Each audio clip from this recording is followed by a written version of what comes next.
So the past couple of weeks of Takt Destiny, I've kind of come to a realization, and if you guys were with me last week during my review, I kind of talked to you guys about that in length last week. But the realization I came to is just there's not a whole lot of plot really driving forward the story of Takt Destiny. I really feel like it's kind of like an anime is kind of glued together, but the moment you start picking it apart or asking questions, it just kind of like falls apart in like putty in your hands.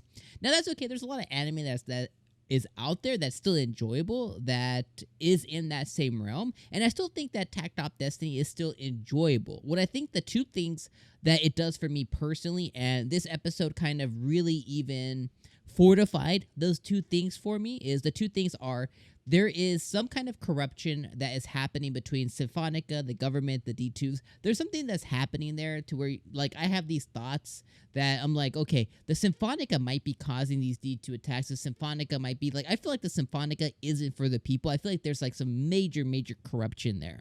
The reason I think that is because at some point in the story, they said the D2s had completely gone away, and then suddenly they all came back in force. Now, what I'm thinking is that Symphonica created conductors and MUSICARTS, and they had all these things, and they were fighting the D2s, and as they won, there's no longer a need for that. Once there's peace, there's no longer a need for the Symphonica. It just kind of goes back to your regular governmental rule. There's no one world's enemy, right? Then the world begins to get to peace, and then the world begins to, we have our traditional wars like we have in the real world, unfortunately.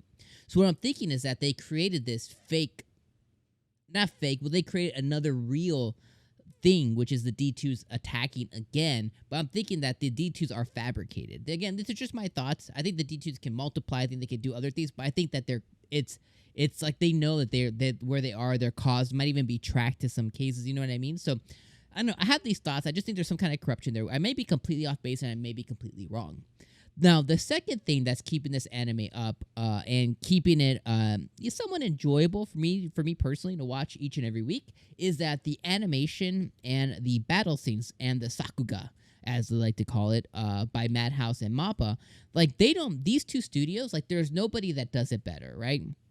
Like, they have done fantastic work, and every time that Destiny or one of the other MUSICARTS gets on the scene and is about to crush these D2s, the beautiful animation, the beautiful work, the beautiful the attacks, everything that's done is done so right. And that's really what keeps it up. For me, again, going back to this specific episode, that's what really did this episode for me. I thought this was one of the better episodes so far of the season, and it's because we got introduced to two new characters, so two new MUSICARTS. We got introduced to two new MUSICARTS. One was a MUSICARTS that did not have a conductor yet. She was like a tsundere type MUSICART. She didn't have a conductor yet. She took a liking to Takt after so much, and the other one that was a MUSICART of the commander of the Symphonica, which she was crazy, deranged. She was villainous. She was something's messed up in her head. And we got introduced to those two new ones.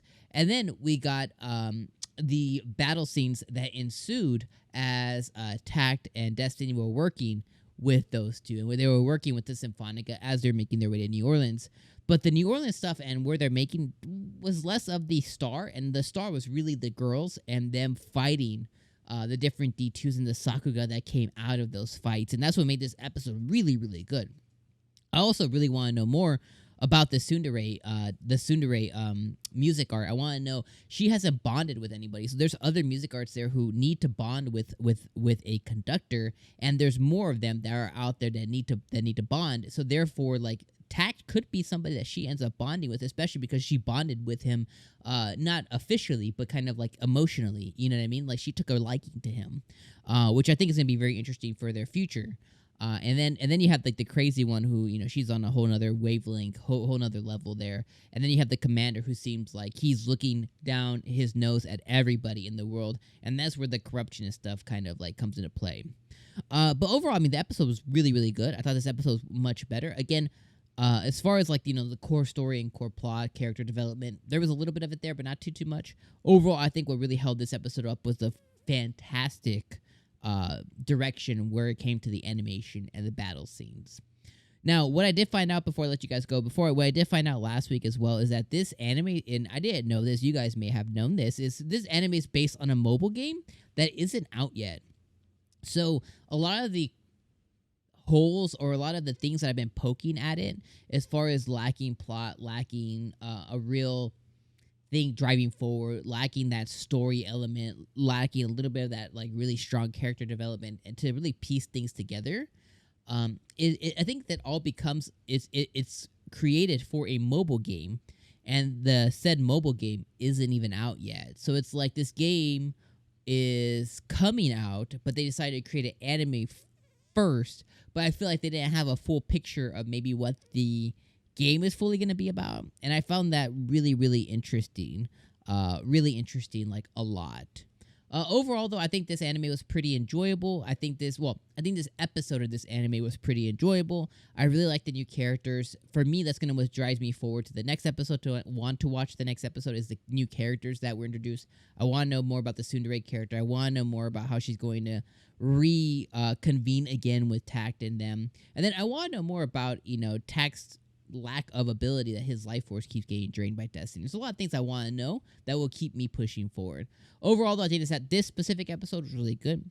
If you guys missed our reaction, go ahead and do me a favor, go check that out. The video is going to be right over here. And I'll see you guys next week for episode number 6 of Takt and Destiny, my friends. Peace out, guys.